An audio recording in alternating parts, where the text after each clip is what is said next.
So there was a comment in one of my previous videos about how the cut distance with the laser looks fairly wide, wider than what it particularly could be.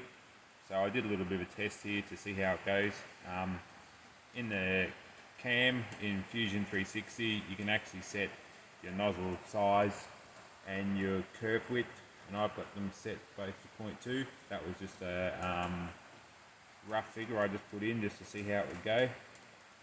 Now this is one of the test pieces I cut, and you can visibly see there where it cuts on the X, it's a lot wider than on the Y.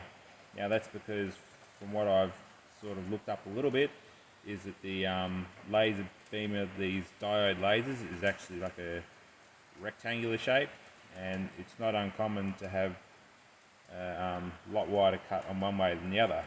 But even though, I'll try and measure this while it's on camera so we can see how things worked out.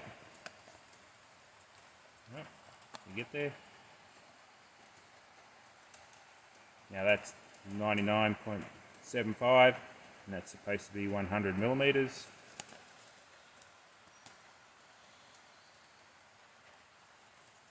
And that there, 74.9 type thing. Depends where you go because it's not absolutely exact. Or 75 there. So yeah, there's a slight, hard to pick up on the camera, but the way it's actually tapered slightly. The cut, as it gets further away, it changes its shape a little bit. Not terribly much, but just a little bit. Now if we check the ID, this is supposed to be 30 millimeters. 30.2 there.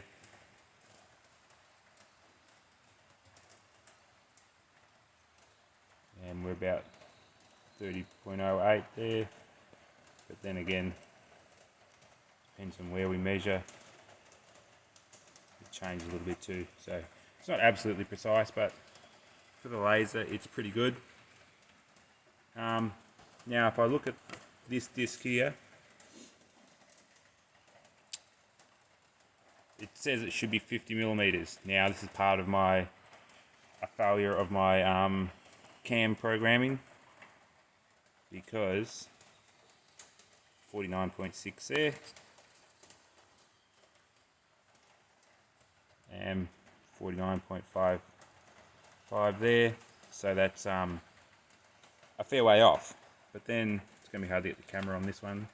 You sort of see me, I'll measure this.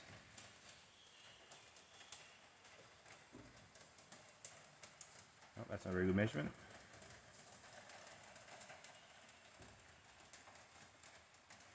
And we got 50 millimeters. I'll try again from a different axis.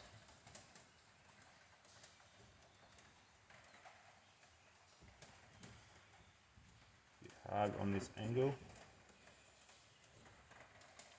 There we are. That's a lot. I measured it quite a few times before, and that's sort of the size I was getting. So obviously, when I programmed this for cam, it has taken the 50 millimeters for the size of the hole, not for the size of the slug I was wanting to cut out.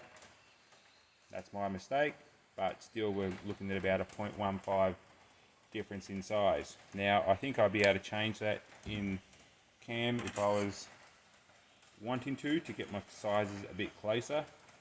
I may do that, but that'll change, I believe, with every different material that you'll cut, because the burn diameter or burn size will be slightly different. So that's just a little, I did do these two slits here on the X and the Y. It didn't burn right through, unfortunately. I was going to try that with the feeler gauges so we could see what it actually was, but that's just a visual of what it is. Now I think if we gave these surfaces a light sand, it would look a little bit thinner than what it is, because it's got a bit of charring on top. But yeah, I think another thing I could try is, after I ran 5 passes on this to cut through, it's only a 4.5 watt laser or something like that. Now if I had dropped the Z height after say 2 passes and had another go. Be interesting to see how that would go.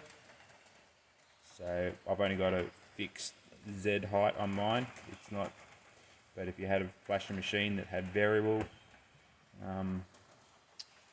Z height axis, you would be able to work that a bit better. But anyway, that's just a little test, and that's my results I've got so far. So there's the specs on the laser that I have. It says maximum laser power 5 watt. Obviously thought it was 4.5, but anyway, it's not massive or anything like that, it's just a diode laser. And this is the software that I'm using to run my laser Gerbil. There is a new version out, but I'll just stick with this for now. And there you go.